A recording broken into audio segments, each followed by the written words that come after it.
Hello my dear friends, तो आप सभी कैसे हैं? I hope so you all are well and good. तो आज के इस वीडियो के अंदर हम केमिस्ट्री का पार्ट स्टार्ट करने जा रहे हैं। देखो, केमिस्ट्री पढ़ेंगे, कुछ कॉमन सी चीज़ें बताऊंगी, लेकिन उससे पहले ना एक क्वेश्चन है मेरा। पढ़ाया कुछ है नहीं मैडम जी, क्वेश्चन पहले ही आ गया। हाँ, क्वेश्चन है। अब देखो, कोई एलिमेंट है, एक और एलिमेंट है, दोनों को करना है मैंने ऐड, दोनों के करना है ऐड, कंबाइन करना है मतलब। अब उससे मैं क्या बनाऊंगी? कंपाउंड। जैसे एक कैल्शियम है, ठीक है, इस कैल्शियम के साथ मैं ऑक्साइड जोड़ना चाहती हूँ। एक कैल्शियम एलिमेंट है, एक ऑक्सीजन एलिमेंट है, उन दोनों को जोड़कर मैं कैल्शियम ऑक्साइड बनाना चाहती हूँ। इसके पीछे ये ऐसा ही क्यों बना, ये ऐसा क्यों नहीं बना, ठीक है, ये ऐसा क्यों नहीं बना, ये क्या चीज़ें हैं, इनके पीछे का क्या रीज़न है, ये ऐसा ही क्यों बना, क्या सिद्धांत है।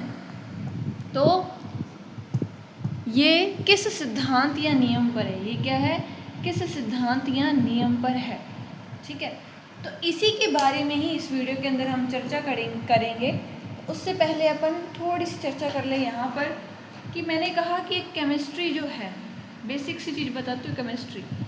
केमिस्ट्री जो वर्ड है, आज हम पढ़ते हैं chemistry as a world subject है। बच्चे एमएससी करते हैं, पीएचडी करते हैं, बहुत आगे इसके अंदर जाते हैं, केमिस्ट बनते हैं। तो ये वर्ड किस चीज़ से आया? तो ये केमिस्ट्रिया वर्ड से आया।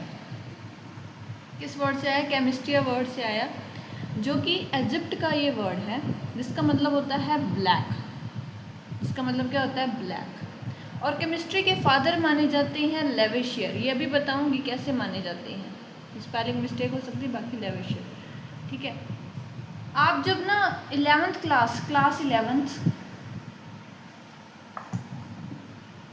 11th जो है, क्लास 11th का आप चैप्टर नंबर 1 उठाओगे। चैप्टर नंबर 1 के अंदर आपको ये चीज़ें मिलेंगी कि जो केमिस्ट्री ऐसा नहीं है कि मॉडर्न युग के साथ जुड़ी है, नहीं, ये हमारे भारत में तो बहुत पहले से ही है। जैसे याद करो, मम्मियाँ क्या करती हैं, रात को मिल्क से, और सुबह रात को मिल्क होता है और वो सुबह कर्ड बन जाता है। ये इसके पीछे की केमिस्ट्री है भाई, ठीक है। ऐसी छोटी छोटी चीज़ें सारी केमिस्ट्री के अंदर ये चीज़ें आती हैं। हमारे बहुत बड़े बड़े उन्होंने ग्रंथों का भी वहाँ पे लिखा हुआ है। तो वहाँ पर भी जैसे कोई भी, जैसे H2SO4 है या ऐसे एसिड्स हैं, तो उनका उल्लेख है कि वो कैसे बनते हैं, उनका प्रोसेस बताया हुआ है। ऐसा नहीं है कि हम केमिस्ट्री में बहुत पीछे हैं, साइंस में बहुत पीछे, नहीं, हमारे ग्रंथों के अंदर इनका उल्लेख है भाई, कैसे कैसे ये बनते हैं, ठीक है। इंडिया के अंदर केमिस्ट्री पहले से ही है, ये कोई नई ब्रांच नहीं है, ठीक है। अब हम जानेंगे लॉ ऑफ केमिकल कंपोजिशन के बारे में। तो देखो, लॉ ऑफ केमिकल कंपोजिशन के लिए हमारे पास 5 लॉ हैं। कितने? 5 ही उंगलियां हैं, 5 ही लॉज हैं हमारे पास केमिकल कंपोजिशन के लिए। एक है लॉ ऑफ कंजर्वेशन। सबसे पहले क्या है, आप जैसे बायोलॉजी अपने जैसे जियोग्राफी के अंदर या इन्वायरमेंटल साइंस के अंदर भी आप पढ़ते हो कि कंजर्वेशन करना चाहिए फ्लोरा और फौना का। वैसे ही जो भी हमारे रिएक्शंस होती हैं, जो भी हमारा एक कंपाउंड बनता है, उसके अंदर लॉ ऑफ कंजर्वेशन जो है वो वर्क करता है। फिज़िक्स ले लीजिए, चाहे आप केमिस्ट्री ले लीजिए, वहाँ पर लॉ ऑफ कंजर्वेशन बहुत इम्पॉर्टेंट एक लॉ है। उसके बाद है law of definite proportion. Definite proportion, ये भी हम विस्तृत जानकारी लेंगे, किसने दिया ये कंजर्वेशन लॉ, किसने दिया? Law of multiple proportion. पहले है कंजर्व करेंगे, फिर हम डेफिनेटली कंजर्व करेंगे, ऐसे याद करना, फिर मल्टीपल कर देंगे, कंजर्व, डेफिनेट, मल्टीपल। फिर है गे लुसाक्स का लॉ है ऑफ गैसेस वॉल्यूम पर गे लुसाक का लॉ है। फिर है एवोगाड्रो लॉ।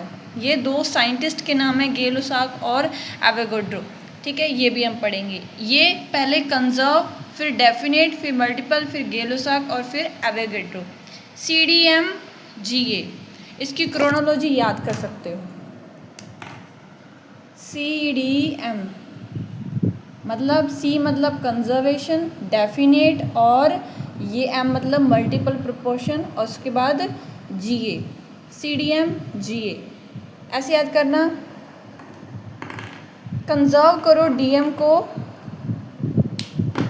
कंजर्व करो DM को।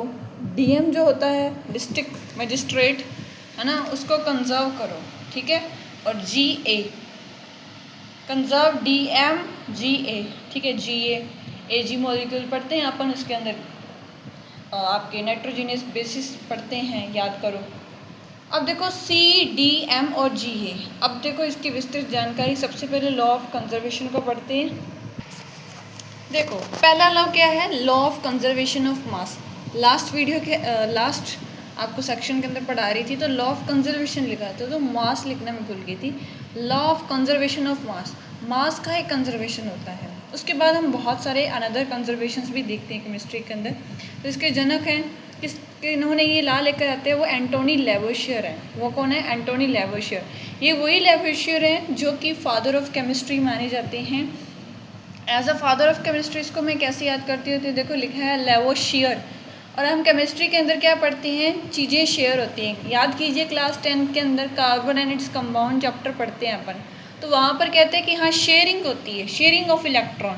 तो वहाँ पे इलेक्ट्रॉन की क्या होती है, शेयरिंग। तो यहाँ पे शेयरिंग से याद करना, हाँ केमिस्ट्री के अंदर शेयरिंग पढ़ते हो तो एंटोनी लेवोशियर। कब, 1789। कब, 1789।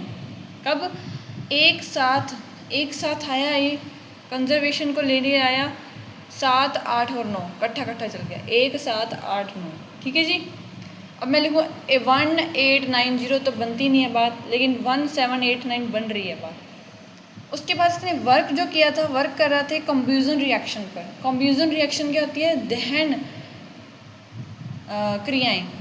दहन मतलब, कम्ब्यूजन का मतलब जो जलने वाली जो रिएक्शंस होती है, जहाँ पे जैसे आप मीथेन है, मीथेन को आप जलाएं, तो वो दहन वाली रिएक्शंस जब वो देख रहा था, तो उसने देखा कोई भी फिज़िकल या केमिकल, कोई भी फिज़िकल, एक फ़िज़िकल चेंजेस होती है और एक केमिकल चेंजेस होती है। फ़िज़िकल चेंज के अंदर सिर्फ 2 चीज़ें होती हैं, एक आपकी स्टेट चेंज होगी, और इसके अंदर बॉन्ड नहीं टूटते। जिन बॉन्ड से ये जुड़े होते हैं वैसे के वैसे रहते हैं, पर स्टेट इनकी जैसे चेंज हो जाती है। जैसे पानी है, वो लिक्विड फॉर्म के अंदर है, फिर इसके अंदर रखेंगे वो सॉलिड फॉर्म में हो जाएगा, लिक्विड से सॉलिड, ठीक है। वही पानी को हम वेपर भी बना सकते हैं। तो ये होता है। और केमिकल चेंजेस, जहाँ पे आपके जो है केमिकल रिएक्शंस की वजह से आपके जो बॉन्ड टूटते भी हैं और नए बॉन्ड बनते भी हैं। तो वो कहता है कोई भी फिजिकल चेंज है चाहे केमिकल चेंज है, वहाँ पर there is no net change in the mass during. Mass के अंदर उस पर कोई प्रभाव नहीं पड़ेगा, मास उतने का उतना ही रहेगा। तो इसलिए वो कहता है, एंटोनी लेवोशियर कहता है एंड के अंदर, एंटोनी कहता है एंड के अंदर कि हाँ, matter can nether be created nor be destroyed. देखो क्या लिखा है, matter can nether be created nor be destroyed, this is the law of conservation of मास। देखो यही है हमारा, matter can nether be created और नॉर बी डिस्ट्रॉयड, कि जो मैटर है ना तो हम उसे बना सकते हैं, हम बना नहीं सकते अपनी ओर से। मैं कह दूँ कि मैं बना दूँ कुछ नई चीज़ अपने ओर से, नहीं बना सकते आप। ना मैं इसको करूँ पूरी तरह से मैं इसको नष्ट कर दूँ, नहीं कर सकते हो। ये प्राकृतिक चीज़ है, एक नेचुरल फिनोमिना है। आप इंसान इसमें कुछ दखल अंदाजी नहीं कर सकता। मैटर ना तो बन सकता है, ना इसे डिस्ट्रॉय कर सकते हैं। This is the law of conservation of mass. I hope so you all clear it. तो आगे बढ़ते हैं। तो अब है सेकंड लॉ, वो है लॉ ऑफ डेफिनेट प्रोपोर्शंस। क्या है, लॉ ऑफ डेफिनेट प्रोपोर्शन का। तो मैंने बताया था ना, CDM, सेकंड वाला D आ गया, अगले वाला हम मल्टीपल प्रोपोर्शन पढ़ेंगे। ये लॉ जोसेफ प्राउस्ट ने दिया था। किसने दिया था, जोसेफ प्राउस्ट। पहला किसने दिया था, अंटी लेवोशियर। शेयरिंग हो रही थी तो पहला लॉ शेयर वाला ही था, उसमें शेयरिंग नहीं हो रही थी। मतलब अपन केमिस्ट्री की शेयरिंग से ही पढ़ते कि चीज़ें शेयर होती हैं, तो वो पहला उससे याद करना कि हाँ पहला लॉ उसी सा। इसका डेफिनेट प्रोपोर्शन का कैसे याद करोगे, जैसे एक याद करो, पृष्ठ होता है, एक पृष्ठ, इसकी ट्रिक यहाँ पे पढ़ाती हूँ। पृष्ठ एक होता है, पृष्ठ क्या होता है, पंडित होता है ना। पृष्ठ क्या होता है, पंडित होता है। अब ये पंडित जो होता है वो क्या करता है, उन्होंने प्रसाद देना होता है, भक्तजनों को प्रसाद देना होता है। वो डेफिनेट प्रसाद देगा, सभी को एक समान। ऐसा नहीं कोई ज़्यादा अमीर आ गया तो उसको बड़ी प्लेट देगा, बाकियों को छोटी देगा, नहीं, वो सेम सभी को सेम देगा। क्या देगा, डेफिनेट, एक निश्चित देगा, डेफिनेट चीज़ देगा, ठीक है। समान समान, जिसको भी देना है वो समान देगा और हर बार समान देगा। वो है प्राउस्ट, याद करना उसे। जोश है उसमें पूरा, वो किसी से डरता नहीं है, चाहे अमीर है चाहे गरीब है, सबको सेम ही चीज़ देता है। वो जो जोसेफ प्राउस्ट थे वो एक फ्रेंच केमिस्ट थे। क्या थे? French chemist. क्या थे? French chemist. उन्होंने कहा कि गिवन कंपाउंड, जैसे कोई भी XYZ हमारे पास कोई कंपाउंड है, ऑलवेज, हमेशा, ऐसा नहीं एक आधी बार, always contains exactly, exactly means definite हो गया, the same proportional, exactly same proportional, definite, proper, वही कि 5 किलो प्रसाद दोगे तो 5 किलो, अरे इतना तो ये तो ज़्यादा हो गया, कुछ ग्राम, 10 ग्राम, 20 ग्राम, ठीक है, जितना भी प्रसाद देना है वो सेम प्रोपोर्शन का ऑफ एलिमेंट्स बाय वेट। इसको अब हम मास से भी कहते हैं कि मास, जो उसने जो स्टेटमेंट दी थी वो ये दी थी, अब जो हम मानते हैं वो मास वाली मानते हैं कि हाँ कोई भी कंपाउंड है उसके अंदर एग्जैक्टली सेम प्रोपोर्शन हो गए एलिमेंट्स के बाय वेट। कैसे भी देखो, उसने ऐसे कैसे कह दिया, मतलब हवा में कह दिया? नहीं, हवा में नहीं कहा। जैसे याद करो, एंटोनी लेवोइशियर ने केमिकल कंब्यूजन पर वर्क कर रहा था, वो कोई रिएक्शंस का यूज़ कर कर उसने बताया, वैसे ही ये क्यूप्रिक कार्बोनेट जो है उसके ऊपर काम कर रहा था। इसने देखा कि जो क्यूप्रिक कार्बोनेट है, एक हम उसे सिंथेटिकली बनाते हैं और एक हम उसे नेचुरली भी प्राप्त कर सकते हैं। यहाँ पर नेचुरल ऑरिजिन लिखा है, यहाँ पर सिंथेटिक। देखो, एक क्यूप्रिक कार्बोनेट के अंदर कॉपर होता है, कार्बन होता है, ऑक्सीजन होता है। उसने देखा नेचुरल ऑरिजिन में भी उसका जो परसेंटेज है 51.35 है, सिंथेटिकली भी उतना ही है, कार्बन का भी दोनों का सेम है, इसका भी सेम है। इट मीन्स वो कहता है जैसे भी जहाँ भी तुम कॉपर कार्बन देख लो, कोई भी एलिमेंट देख लो, उनका डेफिनेट प्रोपोर्शन होगा। क्या होगा? सेम प्रोपोर्शन के अंदर वो आपको मिलेंगे।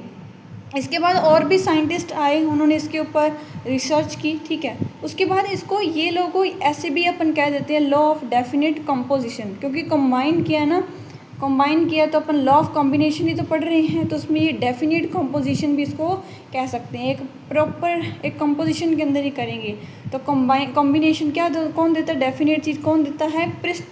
प्राउस्ट, याद करना, जोसेफ प्राउस्ट, ठीक है।